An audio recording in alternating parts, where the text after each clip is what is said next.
Let's get it on then, shall we? Mwah.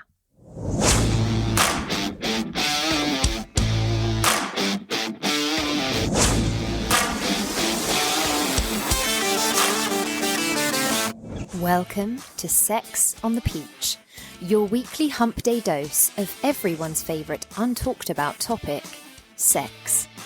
Let's get honest, let's get open, let's get comfortable, and let's get in to this week's show. Friends, lovers, listeners, happy Wednesday, happy hump day, and happy Sex on the Peach day. Now, today we're going to get a little bit more scientific than some people might love, but I'm going to start opening up the conversation about some very, very common sexual challenges that people face.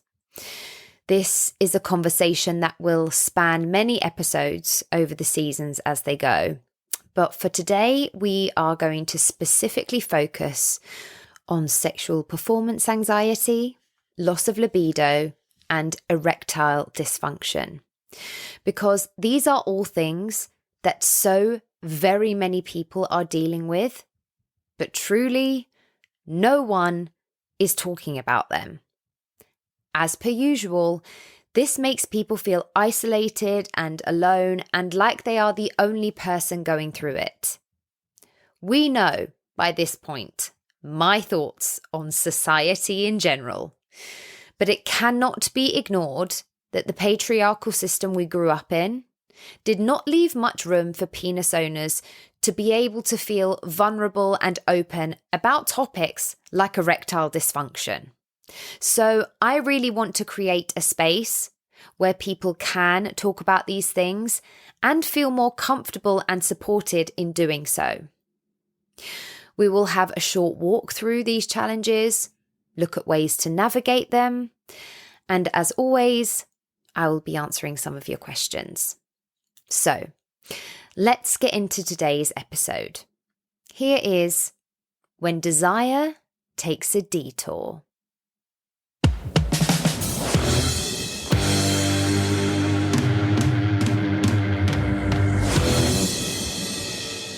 Okay, let's kick things off with a chat about sexual performance anxiety.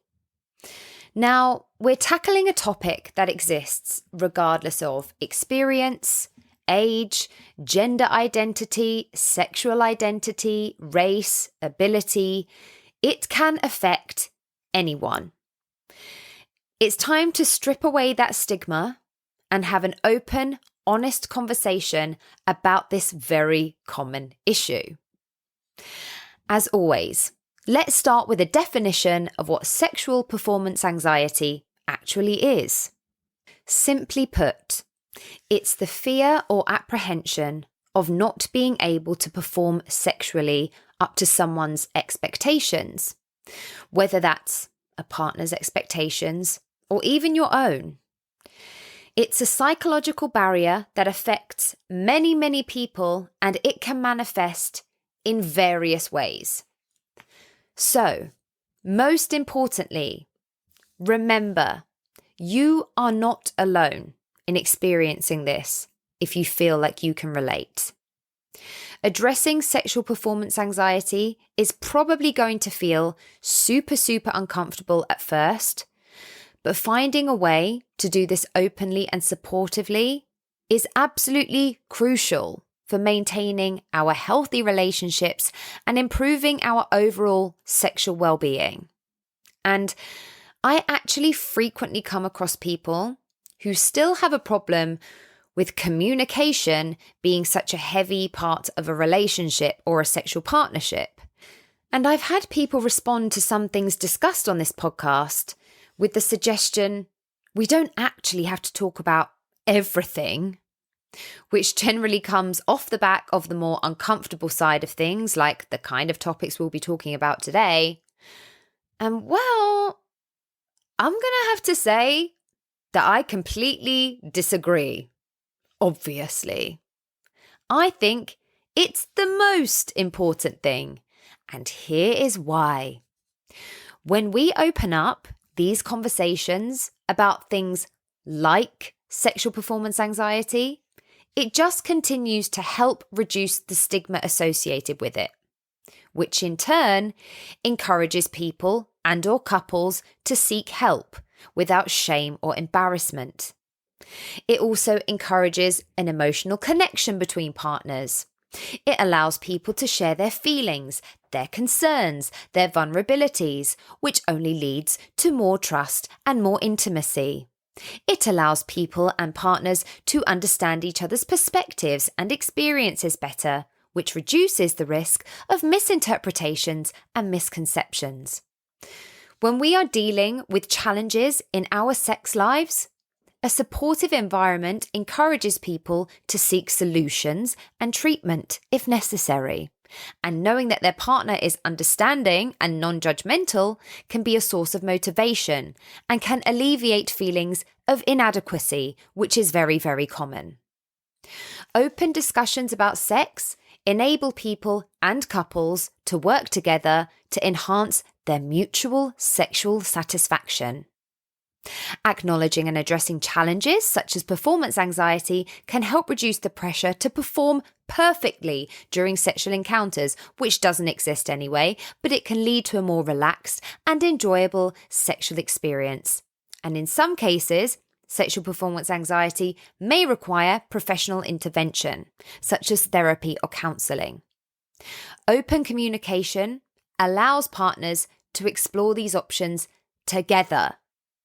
And finally, overcoming challenges such as sexual performance anxiety together can strengthen the bond between couples and partners because it demonstrates a commitment to working through challenges as a team, which is always what we want. Okay, rant over. But doesn't all of that sound really great and positive and like something you want in your relationships and sexual partnerships? I really cannot say it anymore. Please, please, please, open and supportive communication is a literal cornerstone of addressing your sex life. Create environments where you can navigate concerns together, because I promise you, ultimately, you are only going to enjoy healthier, more satisfying sexual relationships. But hey, if that doesn't sound like it's for you, then sure, you don't have to talk about everything. Whatever works. You do you. Okay, let's focus. Sexual performance anxiety. So, it's the fear, apprehension, or worry about your ability to perform sexually, particularly in situations where sexual activity is expected or anticipated. It often involves concerns about meeting certain expectations, satisfying a partner, achieving and maintaining an erection in the case of a penis owner, or arousal and orgasm in the case of both penis owners and vulva owners. It can occur at any age and can impact people in various stages of their sexual lives. So it's not just something that exists at the beginning of our sexual journeys. You may have been having sex for 10, 20, 30 years and then start to feel affected by sexual performance anxiety. It's primarily a psychological issue characterized by negative thoughts, self-doubt, and fear related to sexual activity. These thoughts, feelings can lead to sexual difficulties or just avoidance of sexual encounters altogether. It can be triggered by expectations of sexual performance, past negative sexual experiences, relationship problems, concerns about body image, societal pressure to meet certain sexual norms, because as we all know, the world of sex, desire, body trends, they're all ever fucking changing. So you might find yourself in a panic that the things you've been enjoying forevermore are not today's TikTok trend. And that could throw you into a complete tailspin as to whether you are keeping up with this season's autumn-winter 2K23 sex trend. It's stressful. And the difficult thing is, it creates a cycle where the fear of sexual failure leads to more anxiety, making it more challenging to relax and enjoy sexual activity, which only perpetuates the issue. It can interfere with sexual arousal, desire, satisfaction. It can lead to sexual difficulties such as erectile dysfunction, premature ejaculation, difficulty achieving orgasm, or just overall dissatisfaction with sexual experiences. And other physical symptoms of sexual performance anxiety might include nervousness, rapid heartbeat, sweaty palms, muscle tension, and quite often difficulty achieving natural lubrication. It's important that we know that experiencing occasional sexual performance anxiety is entirely normal. It might creep up on us in specific situations. A new partner. Maybe you're trying something different and all of a sudden you get a bit in your head about it. There's many situations in which we might experience a bit of anxiety sexually. I mean, a lot of people commonly experience this on their wedding nights because they feel an immense amount of pressure to pull something wild out of the bag and then just end up not having sex altogether, which is fine, FYI. It's very hard to get an accurate number on this one because there are so many surveys on it, but they all report numbers between 30 to 60% of people not having sex on their wedding nights. So if this is you, your marriage and sex life together is not doomed. Please do not stress. But you get my drift. Pressure often leads to anxiety. So we all might get the odd occasion where this sneaks up on us. However, when it becomes a recurring or distressing issue that is drastically affecting your sexual well-being or your relationships, seeking help is advisable. And the good news is that sexual performance anxiety is absolutely treatable and absolutely solvable. Counseling, sex therapy, mindfulness techniques, all of these can help people and couples manage and overcome performance anxiety. And so I really hope that if this is something you are currently experiencing, that knowing how common sexual performance anxiety is and knowing that it is treatable can help you and your partner or partners take proactive steps towards addressing it. Because I promise you, it will only serve to improve your overall sexual health and ongoing satisfaction.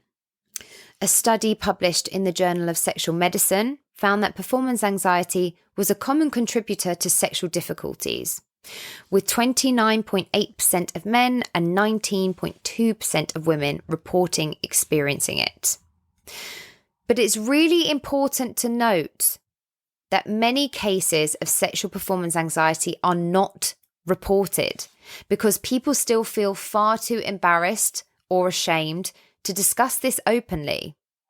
So the actual figures are most likely way higher than any reported statistics suggest. Something that we also found when we delved into the topic of vaginismus in season 1. One of the reasons people still think they are in a low statistic when it comes to sexual issues is because they're still simply not being reported. It's not always sex-related things that initially cause sexual performance anxiety. Everyday stresses, such as work, finances, family issues, all of these things can spill over into the bedroom and contribute to anxiety during sexual activity. Poor communication with a partner, unresolved conflicts, a lack of emotional intimacy, trust issues within a relationship, previous traumatic experiences in past relationships, past negative sexual experiences, negative body image, the fear of not satisfying a partner sexually or causing disappointment. Exposure to unrealistic portrayals of sex in media or pornography.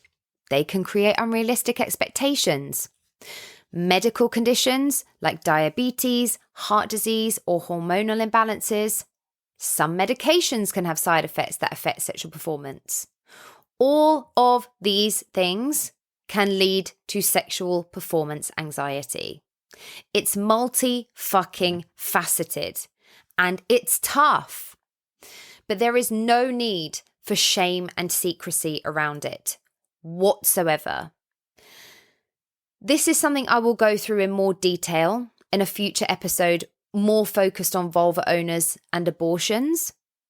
But full disclosure, one of the most traumatic times in my life, both emotionally and sexually, was after I had to have a termination, which really did not go very well at all.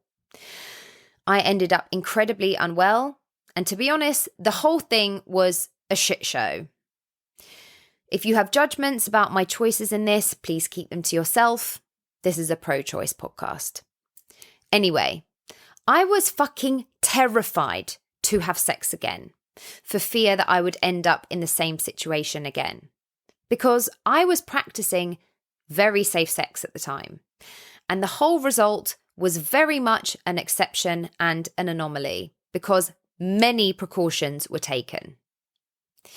It took me a really, really long time to get past that. And I know it's not so much performance-based, more just complete terror to have sex at all, but I've been there with the sex anxiety, and it fucking sucks and it's jarring. So these situations really need open and supportive communication between partners, along with professional help if necessary. Discuss your feelings in a space without judgment, and establish some realistic expectation for your sexual encounters. Not every sexual experience needs to be perfect. They can be messy as fuck. They can go awry. All of these things are okay.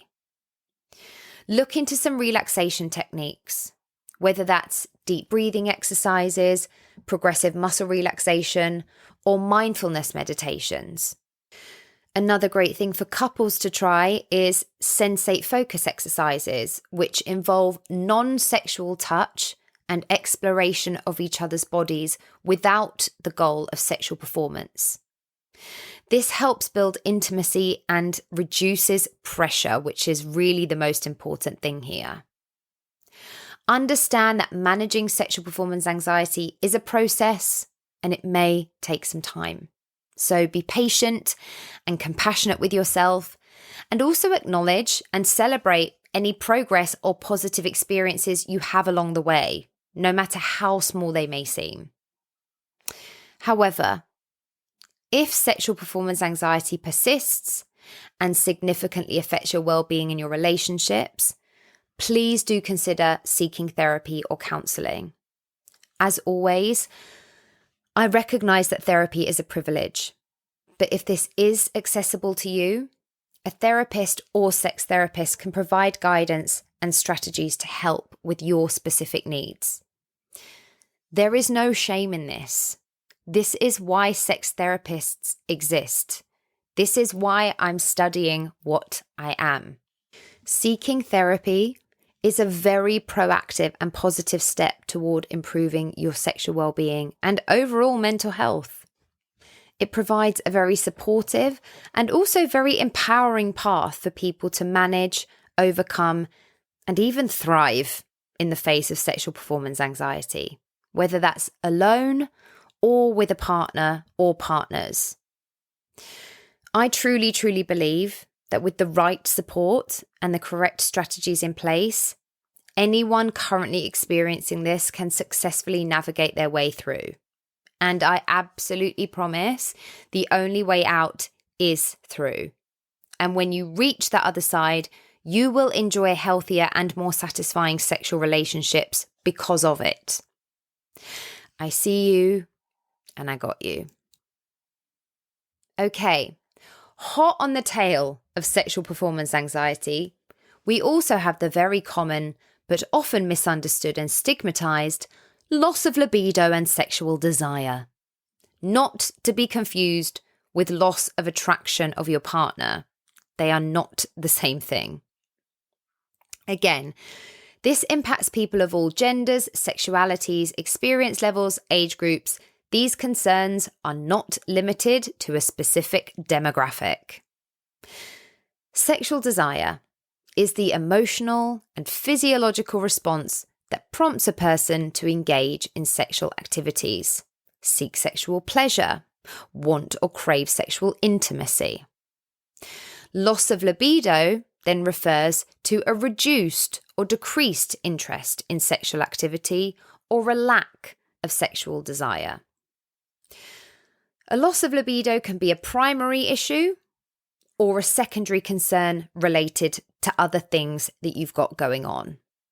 And again, I will have a separate episode dedicated completely to the topic of asexuality, which absolutely needs the space because God knows not enough people are talking about it. But what we are looking at here today is a loss of libido or sexual desire rather than a sexual orientation that lends itself to little or no sexual attraction. Loss of libido can have various underlying things going on. That can be physical, that can be psychological. It can be influenced by things like hormonal changes, stress, relationship dynamics, medical conditions, medication side effects, and lifestyle factors. And do not even get me started on hormonal birth control. Well, do get me started on it actually, because yes, some people do use this type of birth control without experiencing changes in their libido. But a lot of women and vulva owners experience a decrease in sexual desire as a side effect of certain birth control methods. The irony.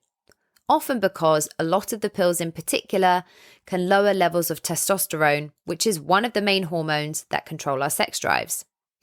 And also because these methods contain synthetic hormones that can also influence our sexual desire. Birth control is also honestly a fucking episode of its own, and I cannot get on that full rant right now because this episode will end up being 3 hours long. But if you do experience a drastic decrease in libido with one birth control method, please don't accept it as normal and just get on with it. Please explore alternative methods and find one that has fewer side effects on your sexual desire. Full disclosure, I have the contraceptive implant. It's not for everyone, but it is the method that I have found has had the least side effects for me. And I mean, I tried every pill out there and some of them were just like someone had put the devil in me. So you just have to find what works for you, but allow yourself that time and do not stick with one birth control method just because you cannot be bothered to go back to your GP. It's worth it. Take the journey. I promise. Find what works best for you. More on women and vulva owners. Hormonal changes during menopause, specifically a decline in estrogen and progesterone. These can lead to vaginal dryness, discomfort, and subsequently a decrease in sexual desire. And also, aging for both men and penis owners and women and vulva owners can result in natural changes in hormone levels, which can affect sexual function and desire. Some medications, such as certain antidepressants, also quite commonly have side effects that reduce sexual desire. The psychological causes are not drastically different from those already discussed with sexual performance anxiety. High levels of stress, anxiety, or depression can inhibit sexual desire and interfere with the ability to become sexually aroused. Relationship problems, conflict, communication breakdowns, or unresolved emotional issues with the partner, traumatic experiences, especially those related to sexual abuse or assault, and also negative body image or dissatisfaction. All of these can reduce sexual confidence and desire and result in a loss of libido. According to the American Psychological Association, sexual desire challenges, including loss of libido, are among the most common sexual health issues reported by people seeking therapy or counselling. So as always, if you are dealing with this, you're in strong company. But let's be real. If you experience a sudden loss in your libido or your sexual desire, it kind of fucking sucks, to put it eloquently. And if you are the partner of someone who is dealing with this, your compassion card is going to need to come into play pretty fucking aggressively. All of a sudden, not experiencing the same level of sexual desire you once did can be a significant blow to your self-esteem. And what makes me really fucking sad is that people who lose their libido often then think of themselves as inadequate or broken. And that is hideous. I don't want anyone to feel like that. No matter how many of us love sex, we aren't out here to be sex providers at any cost. So if you are experiencing these challenges, allow yourself the peace and the patience to navigate it just the same as you would any other challenge you face in life. It's not shameful or weird just because it's attached to your genitals. And if you've previously been in a sex-heavy partnership, a loss of libido commonly makes people feel isolated and disconnected from their partner or partners because instead of addressing it, we withdraw emotionally and physically. If you are currently in a relationship and dealing with this, you probably don't even need me to say it, but it's time to open up these conversations. Whether you are the person suffering from the loss of libido and desire or the partner of someone who is. These are legitimate concerns, and addressing them with empathy and support is essential. Aside from allowing you to understand each other's feelings more, honest conversations can help reduce the pressure, which, just the same with sexual performance anxiety, so much of it is going to come down to that, and creating a relaxed and understanding atmosphere whilst you work through this together. Because you are a team, and working through an issue in your sex life is important for you both so that you can get to the other side together. And these conversations are only going to build on that emotional connection and your trust for one another. You can then identify the causes of low libido and explore potential solutions, whether they involve lifestyle changes or therapy or maybe even a medical consultation. If this is something that you are dealing with at the moment, here are a few tips that you can at least try in order to boost your sexual desire.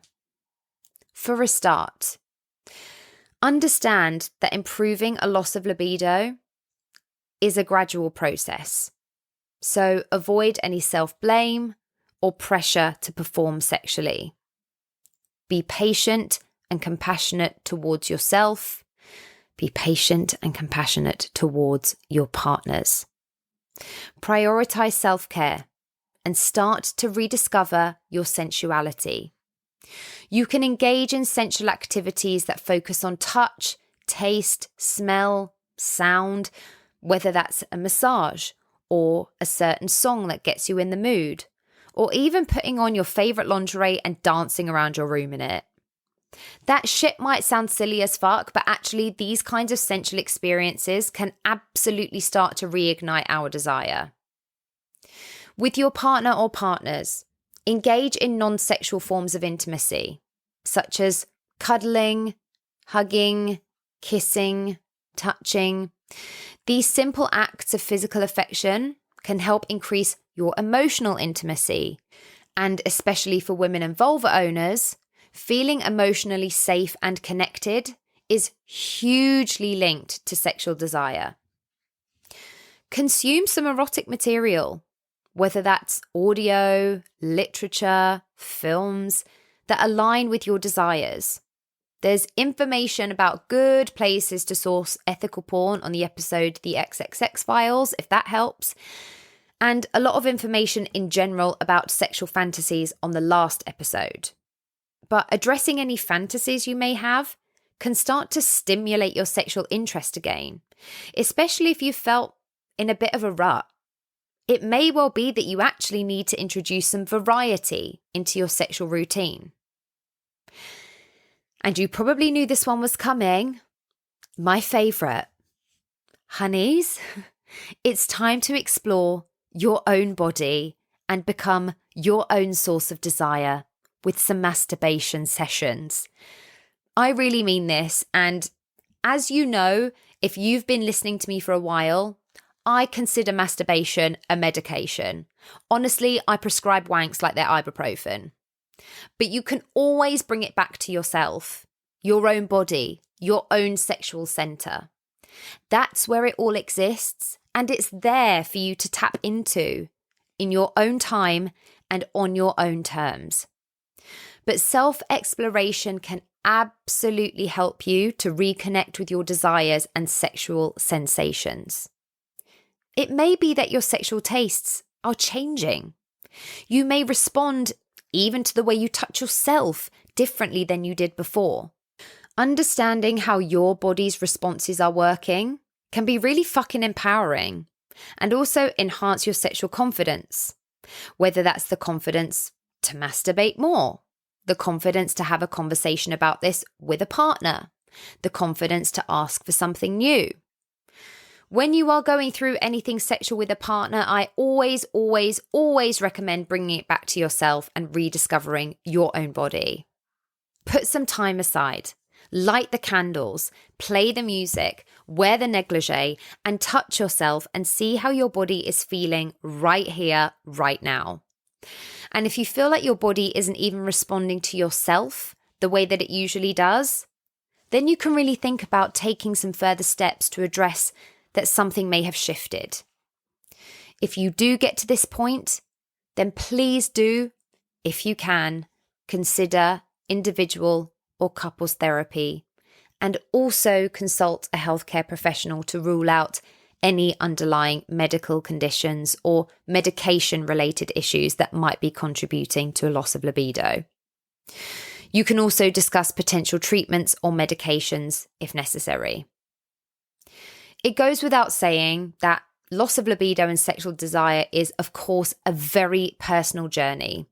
And so what works for one person may not work for another. So you may have to be open to some experimentation and adaptation as you figure out what works best for you. But please do remember that seeking help for a loss of libido is a proactive step towards improving your own sexual well-being. It is nothing to be ashamed or embarrassed about. Prioritizing self-care, communication, self-exploration is always going to contribute to a healthier and more fulfilling sex life. So if you do find your libido in a bit of a lull at the moment, please do give some of these things a go and don't feel afraid to hit me up if there is anything I can help with further. Okay, men and penis owners. Here we go. I got you. I know this is a fucking hard thing for you all to address. Yes, the patriarchal society we all grew up in may have served you in some ways, in many ways even. But let's be honest, it did not leave a space for men and penis owners to feel safe discussing sexual challenges or anything to do with their penises for fear of being shamed or emasculated. Hence the whole "does size matter" issue that plagues us all forevermore. And I hate that for you all. And I think if we could all get rid of this bullshit shame and pride, then we'd all be having much better sex. So, to the men and penis owners who continue to take issue with me in this entire podcast, you literally know I'm trying to make your sex life better, right? Okay, let's do it. Erectile dysfunction, commonly referred to as impotence, is a medical condition identified by the consistent or recurrent inability to achieve or maintain an erection sufficient for sexual intercourse or ongoing sexual performance. It can manifest in many ways, so this might mean difficulty achieving an erection altogether, having the ability to achieve an erection but being unable to maintain it long enough for sexual activity, or experiencing a reduced firmness of the erection. Erectile dysfunction can have physical, psychological, or lifestyle-related causes, and it can affect men and penis owners of all ages. Erectile dysfunction is a very common issue. Although, yes, it becomes more prevalent with age, many men and penis owners experience it at some point in their lives. Various studies and surveys have shown that ED affects a significant portion of the male and penis owner population. Factors such as stress, anxiety, relationship problems, underlying medical conditions like diabetes or heart disease, and lifestyle choices such as smoking and excessive alcohol consumption can all contribute to the development or exacerbation of erectile dysfunction. The very common occurrence of ED only once again highlights the importance of understanding and addressing this issue openly and without stigma. Seeking medical advice and exploring treatment options can often lead to successful management or resolution of erectile dysfunction, and allows men and penis owners to regain their sexual function. And it is really, really crucial for those experiencing ED to consult a healthcare professional who can help diagnose the underlying causes and recommend appropriate treatments or interventions. Now, an erection is actually a pretty complex physiological process that involves the coordination of the nervous system, the circulatory system, and the endocrine system. First, your brain's got to get involved, usually as a result of sexual arousal, but then it's got to send some signals to the nervous system. Your muscles start to relax, it allows some blood to flow into the penis, which then causes the penis to increase in size. Simultaneously, the veins that carry blood away from the penis are compressed, which restricts the outflow of blood from the penis, which traps it in the erectile tissue and maintains the erection. And then, as long as sexual arousal and stimulation continue, the penis remains erect. After ejaculation, or when sexual arousal diminishes, the body gradually returns to its non-aroused state. I won't get too scientific about it all, but basically, there's a lot going on. And so it's then fairly easy for something to get in the way of this erection journey, shall we say. According to a study published in the Journal of Sexual Medicine, approximately 52% of men aged 40 to 70 experience some degree of erectile dysfunction. Erectile dysfunction among men and penis owners in their 40s is estimated to be around 22%, while for men and penis owners in their 70s, it can be as high as 70%. This shows us that there is a strong age-related trend in erectile dysfunction. But let's remember, we were literally never even supposed to be living this long, let alone be having sex for this long. So our bodies are literally still biologically adapting to the fact that they are providing things for us for years longer than they were ever supposed to or expecting to. And whilst erectile dysfunction is common, it's not an inevitable part of aging, and it can often be treated effectively. Erectile dysfunction can have a significant emotional toll on both people experiencing it and their partners. It can completely fuck up a person's self-esteem and self-confidence, especially because people aren't talking about it. The inability to achieve or maintain an erection can lead to feelings of inadequacy, shame, embarrassment, and the fear of future sexual failures can create quite a vicious cycle of negative emotions. This often means that people dealing with erectile dysfunction just start to avoid intimate situations altogether, which might feel like a protective state, but really it just leads to decreased intimacy and connection with their partners, who then usually think that their partner with erectile dysfunction is now disinterested or unattracted to them. This then makes partners feel confused and blame themselves for the issue. We don't want these communication breakdowns. I don't want to see this causing misunderstandings and distance in your relationships. Please do not avoid talking about it for fear of hurting your partner's feelings. If you are in a relationship and one of you is facing erectile dysfunction, please strive to create a safe, non-judgmental space to discuss your concerns. Recognize that erectile dysfunction is a medical condition and it is not a reflection of anyone's worth or attractiveness. Sharing these feelings openly allows you to provide emotional support to each other. And when you go through these challenges as a couple, knowing that you are in it together is huge, because feeling isolated when you literally have a partner is a fucking killer. Then you can explore your solutions, whether that's medical treatments, lifestyle changes, or therapy. And also allows you to maintain some emotional and physical intimacy, which is really fucking important, because it's likely that you'll need to find alternative ways to connect emotionally and physically during periods when erectile dysfunction is a challenge. So, if you are experiencing ED, let's look at some of your options. A lot of men and penis owners are still not ready to embrace that therapy life, which is a shame. Please change your minds. But if that is the case, you can look into purely medical treatments, which can be highly effective in helping y'all to achieve and maintain your erections.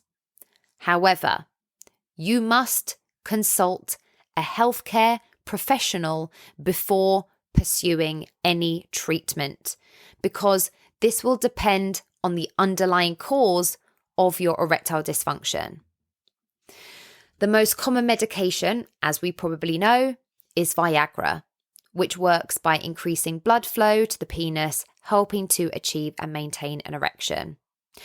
I once took Viagra when I was super young because I was prone to being a bit of an idiot who made silly decisions. And FYI, if you're a vulva owner, all it does is give you a nasty ass headache. There are also a couple of other medications which work similarly by enhancing blood flow to the penis. There are injections that are injected directly into the side of the penis, typically before sexual activity. Again, it relaxes blood vessels and increases blood flow. You can also try a VED, or vacuum erection device. Now, these are mechanical devices that create a vacuum around the penis, drawing blood into the erectile chambers to produce an erection. And a constriction ring is then placed at the base of the penis to maintain the erection. And last but not least, but probably the most intense, we have penile implants. This can either be inflatable implants, which are surgically implanted inflatable cylinders in the penis, allowing you to manually inflate and deflate to achieve an erection, or semi-rigid implants, which are bendable rods implanted into the penis, providing a constant but bendable erection. So there are some options, but again, make this decision with your GP or healthcare provider, who can also discuss all of the potential side effects with you, which unfortunately, there's always got to be something. But medical treatments aside, sometimes a simple lifestyle change can play a significant role in improving erectile dysfunction and overall sexual health. Regular physical activity can enhance blood circulation throughout the body, including the genital area, which can contribute to better erections. And I find this bit really difficult to talk about because I don't want to be at the risk of weight or body shaming, because that's absolutely not a space I ever come from. But obesity can cause insulin resistance, hormonal imbalances, and vascular problems, all of which can contribute to ED. And obesity is a common cause of it. But this is something I would prefer to leave people to speak to their GPs about, because I just think it's an uncomfortable line to tread, and I would never, ever, ever want to body or weight shame anyone, ever. Smoking damages blood vessels and reduces blood flow, which can contribute to ED. So quitting smoking could lead to improved vascular health and enhanced blood circulation, which actually benefits your sexual function overall. Excessive alcohol consumption can impair sexual performance and lead to difficulty achieving and maintaining erections. And it can also increase anxiety and stress, which can be psychological factors contributing to ED. The same can go for drugs. And also, a more simple one, adequate sleep is crucial for overall health and hormonal balance. Poor sleep quality and duration can contribute to erectile dysfunction. I'm only laughing because we all know I'm insomniac as fuck. So let's be honest, if I was a penis owner, I'd probably be all over the sleep deprivation-based erectile dysfunction. But there are just some lifestyle-based bits that you can start putting into play if you wish. And lastly, the privilege that is therapy, whether that's alone or with a partner. You can identify if there are any underlying psychological factors contributing to the erectile dysfunction. You can look at how to change negative thought patterns and behaviors. You can improve communication with your partner and express your feelings and concerns openly. And if you are a partner of someone dealing with erectile dysfunction, this requires understanding, patience, and ongoing open communication. Encourage them to share their feelings and their fears. Make it clear that you are there to support them and that you care about their well-being. Avoid placing blame or pressure on your partner. ED is often caused by physical or medical factors, and it is not something they have control over.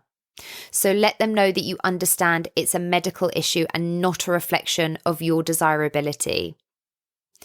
Educate yourself. Learn about ED, its causes and treatment options. Understanding the condition can help both you and your partner cope better and make informed decisions about treatment. If your partner is comfortable with it, offer to accompany them to medical appointments. Having support can make the process less daunting and ensure that both of you are well informed about the treatment options on the journey. Emphasize that your relationship is about more than just sexual intimacy. Yes, it's important, but for now, explore non-sexual intimacy, those other ways to be close, connect emotionally, and maintain the emotional and romantic aspects of your relationship. Encourage and support any lifestyle changes that may help with your partner's journey. However, while supporting your partner, remember to take care of your own emotional well-being too. Practice self-care and communicate your own needs and concerns as well. And lastly, encourage a positive outlook on the situation. ED can often be treated successfully, and there are so many options available nowadays. So do try to maintain hope and focus on the future.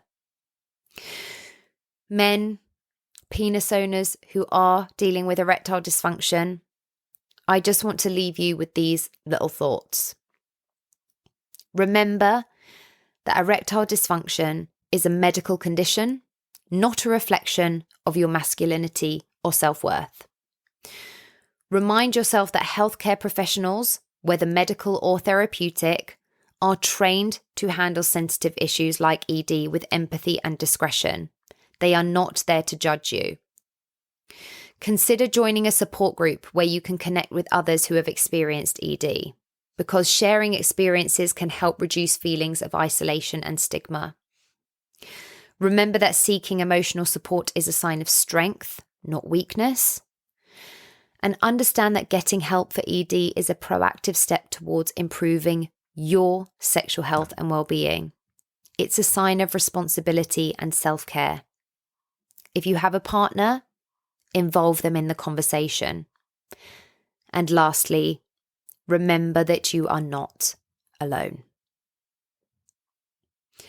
Okay, this has been a lot of information, so I'm not going to do a crazy amount of questions today, but I'm hoping the ones I answer cover the bases of everything that was sent in. So let's get into them. Question number 1. What do you recommend to reignite your libido? Fully attracted to my partner, but have no interest in sex right now. Okay, so first of all, love hearing that you're still fully attracted to your partner and that's not where the issue is. That's gorge.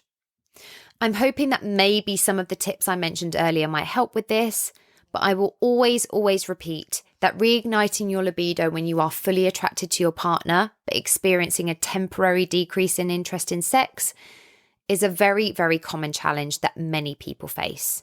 So you're not alone, you're in excellent company, and you are safe here. Fortunately, there are a bunch of approaches you can consider giving a go to help rekindle this flame. Number 1 won't surprise you. Start by having a conversation with your partner about your feelings and your concerns. Sharing your thoughts and desires is not only a super healthy practice for your relationship in general, but it can also strengthen your emotional connection to create a supportive environment around this. Taking care of your physical and emotional well-being is essential. Most of us feel at our sexiest when we feel good about ourselves. So this can positively affect your desire for intimacy. So make time for self-care activities that you enjoy, such as exercise, reading, hobbies, or just spending time with friends. I don't know what your work life looks like, but high levels of stress, whether from work or family or other life shit, can really significantly impact your libido. So sometimes it might help to try some stress-reducing techniques such as meditation, deep breathing exercises, or yoga, if that's something you enjoy. Basically anything you can to help relax your mind and body. Experimenting with different forms of intimacy and trying new things together can sometimes help reignite that passion. That might be something as simple as exploring new activities, experiences, or adventures together as a couple. And mostly just reduce that pressure. Sometimes the pressure to perform or meet those expectations in the bedroom can be the absolute libido grim reaper. So focus on the journey of new pockets of intimacy rather than solely the end goal always being sex. The goal is always pleasure anyway, and there are plenty of ways to find pleasure with your partner whilst you figure this little hurdle out. Understand that these fluctuations in sexual desire are normal and can happen to literally anyone. Be patient with yourself, be patient with your partner, and remember that it's okay to take your time to reconnect with each other. Masturbate, masturbate, masturbate. It should be the case that we don't know anyone else's body more than we know our own, and that no one else knows our body better than we know our own. But that's often not the case. So make best friends with your body. Figure out what's feeling good and not feeling so good so that you can relay that back to your partner. If your loss of libido persists and is causing distress in your relationship, consider seeking professional help, whether that's consulting your GP or a healthcare provider for an evaluation, or a sex therapist or counsellor who can address any underlying issues and provide some guidance on rekindling your sexual connection. Are you on any of the birth control methods I spoke about earlier? If you're on a new pill or something like that, that might be something you might want to look at because, as mentioned, they can often really heavily affect our libido. So if so, maybe look at trying something different. Reconnecting with your partner might feel a bit sticky whilst you address and move through it. And yes, it can take time. But if you are in this together as a team, with some patience and a willingness to try some new approaches, which I always think might be really fucking fun, you can absolutely work together to reignite that sexual desire and strengthen your emotional connection. I really hope something in there helps, and I'm sending you all of my love and luck.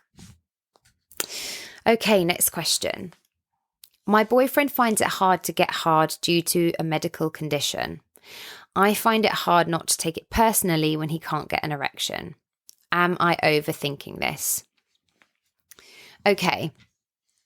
It's entirely understandable to have complex emotions around this kind of thing. We can't help it. It's not black and white, and it's all full of nuance, and it's all confusing as hell because no one ever taught us this shit. So I get it. However, it's absolutely crucial to remember that erectile difficulties are primarily a physical issue and are not even slightly a reflection of your desirability as a partner. Erectile dysfunction is typically caused by physical factors such as blood flow, nerve function, or underlying medical conditions. This has absolutely nothing to do with you, and it's sadly completely out of our control. But again, it's not a reflection of your attractiveness, and your partner's struggles should not be taken as a personal rejection. And if your boyfriend is experiencing ED due to a medical condition, it's going to be pretty damn essential to be empathetic and supportive.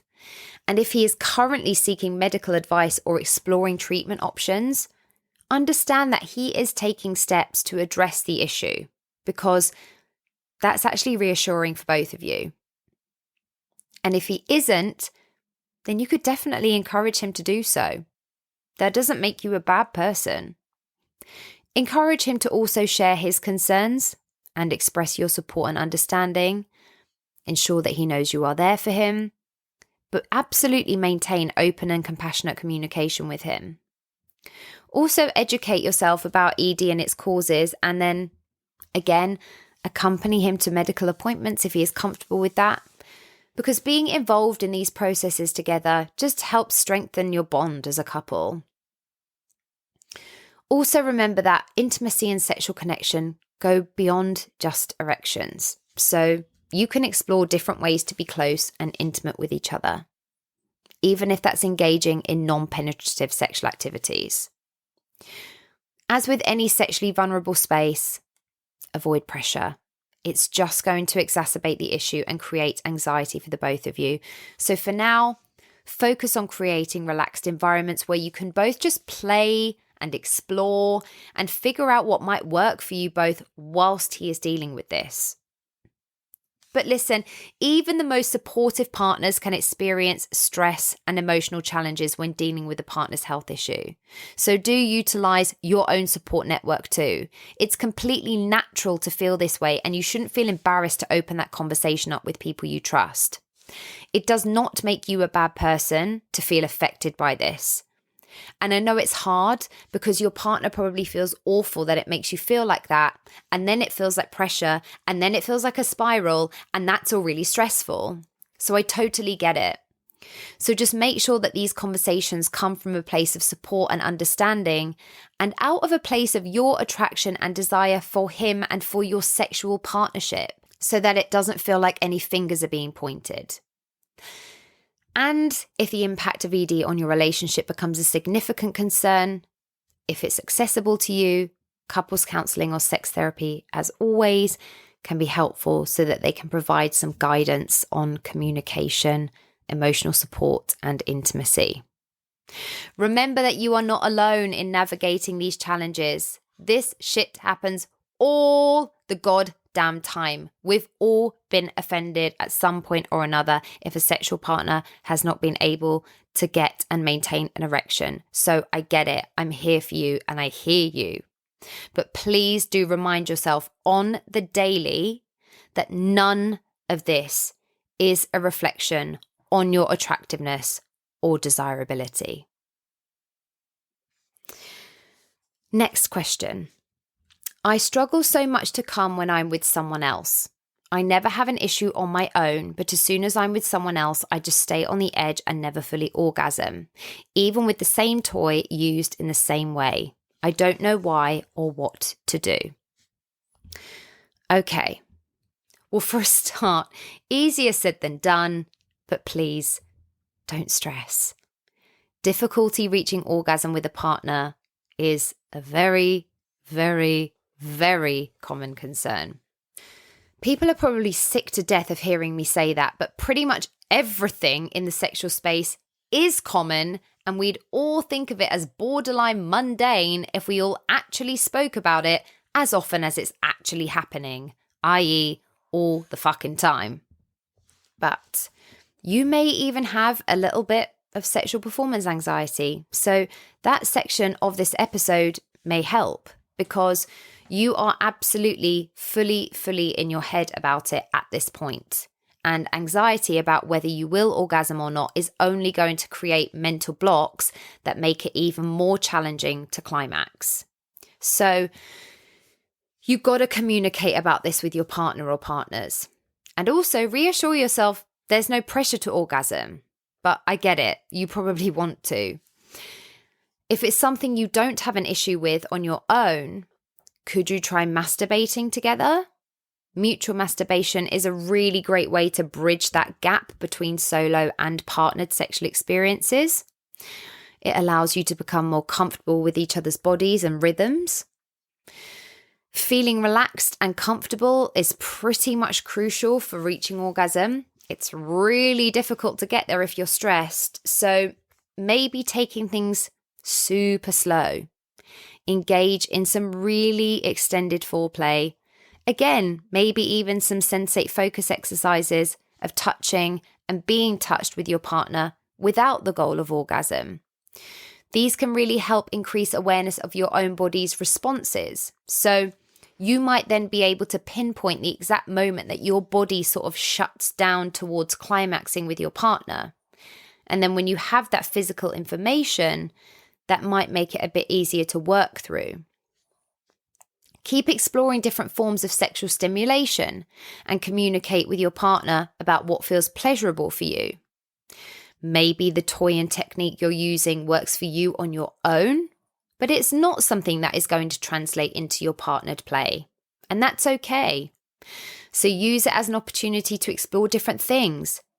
That might even mean incorporating fantasies or mental stimulation during sexual activity to help increase that arousal and make it easier to orgasm. If you feel like the thought of sex and orgasm start to stress you out before you engage in any sexual practice together, try some techniques such as mindfulness, meditation, deep breathing. Just try and relax your mind and body and basically just do anything that feels good for you that you feel might be a more conducive environment for you to climax. And also remember that reaching orgasm with a partner can take time and patience. Focus on the journey of sexual connection, the play, the exploration, rather than solely the destination. And hopefully, if the pressure lifts, that will drastically help. I hope something in there helps. Do feel free to follow up with me. And the last thing I have to say before I go on this question is, don't fake it. We do not fake orgasms here, ever. Before we met, my partner of 4 years says he suffered a loss of libido from going on antidepressants in his early 20s. He isn't anymore, and won't go back on them because of this, even though I think he would benefit from them. Any advice on how to approach this? Oof. Okay. Well, navigating a situation like this can definitely be delicate, and you've got to approach this conversation with empathy and understanding. But if they hopefully know that this is all coming from a place of love and support for their happiness, then hopefully there's a way to at least try and have a conversation about this. So if you do choose to initiate a conversation, make sure that it is done in a calm and non-confrontational environment and with a calm and non-confrontational attitude. And make sure that they know that your concern is truly for their well-being. And also give your partner the opportunity to express their feelings. Active listening is so important to understanding our partner's perspectives, and also it will really help to build trust around the issue. Truly acknowledge your partner's concerns about the potential impact of antidepressants on their libido, because he obviously feels strongly about this. And it's probably easy to understand why that might be the case. All of the ways in which men and penis owners can feel emasculated, as discussed in the section about erectile dysfunction, this all translates into loss of libido too, because men and penis owners are stereotypically expected to be rampant sexual creatures who are ready to go at any minute of the livelong day. So it's a lot to battle with. Let your partner know that you understand their apprehension and that their feelings are valid. But also do some research beforehand. Medicine and medications are continuously changing and evolving. So offer to share information about modern antidepressants and their potential side effects. Not all antidepressants have the same impact on libido, so there absolutely may be options that are less likely to cause this. Or suggest that your partner consult a mental health professional to discuss their concerns about antidepressants. They can provide some insights into the potential benefits and drawbacks of medication. And if your partner remains really and truly reluctant to discuss the idea of antidepressants, explore alternative treatments for managing their mental health. This may include therapy, some lifestyle changes, some mindfulness practices. For some people, they feel medication is their best option. However, there are other options to at least try. And some of those may help drastically, because whilst I agree, antidepressants are necessary for some people, they are a choice that shouldn't ever be taken lightly and without other avenues explored first. And ultimately, the decision to take medication will be your partner's choice. So there has to be the space to respect their autonomy and their right to make decisions about their own health.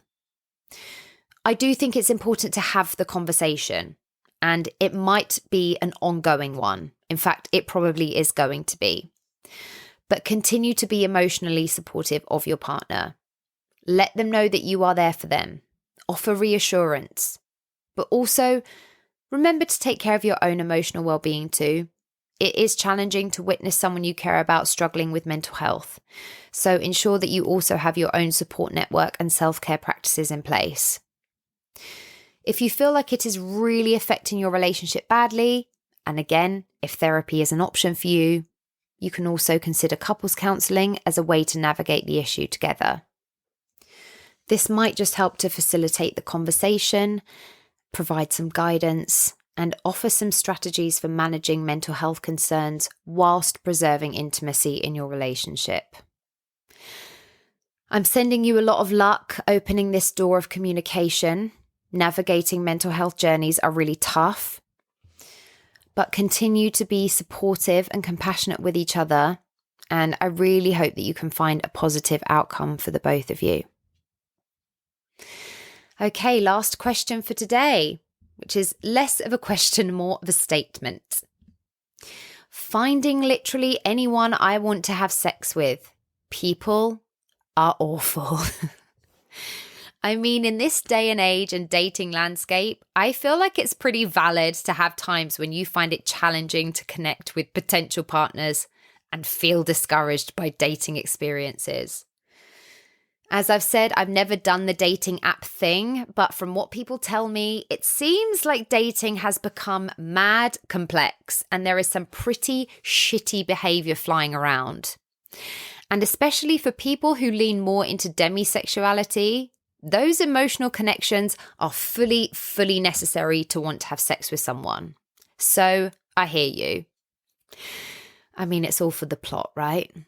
So at very least, every dating experience, even the challenging ones, can teach you something valuable about yourself and what you're looking for in a partner or not looking for in a partner.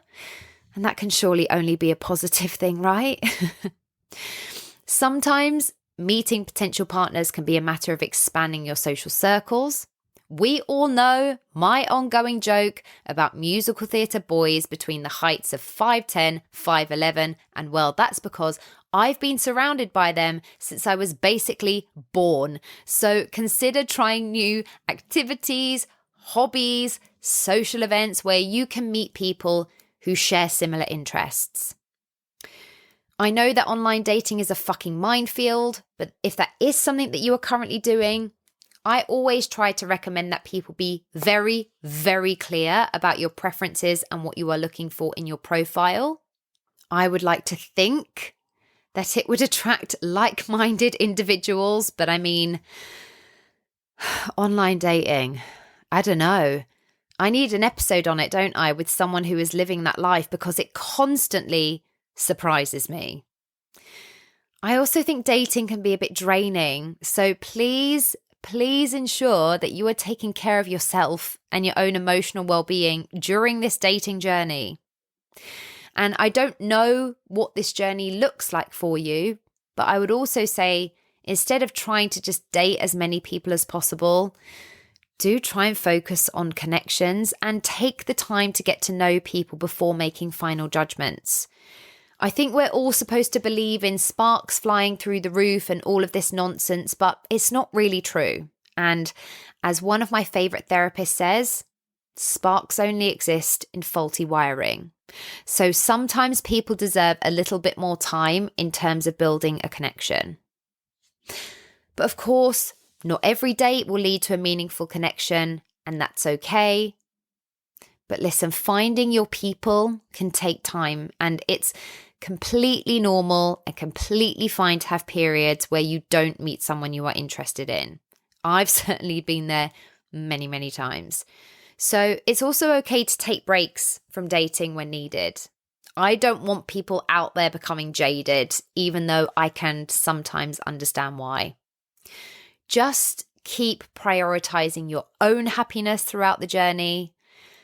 And I really hope that you find someone who piques your sexual interest a bit more soon.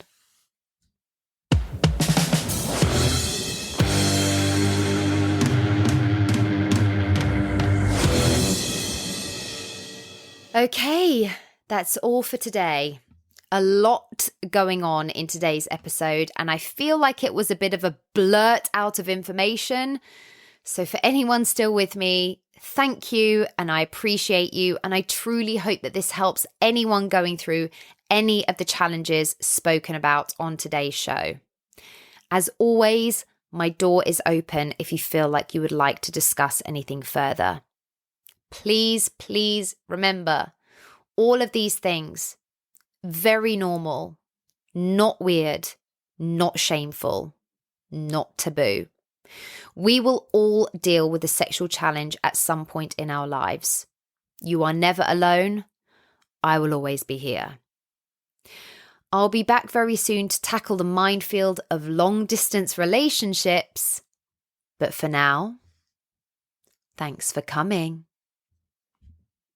Thank you for tuning in to Sex on the Peach today, and I hope that you enjoyed this week's episode. You can find and follow me on Instagram, YouTube, and TikTok at Sex on the Peach Cast, and you can also get in touch with me at sexonthepeachcast@gmail.com.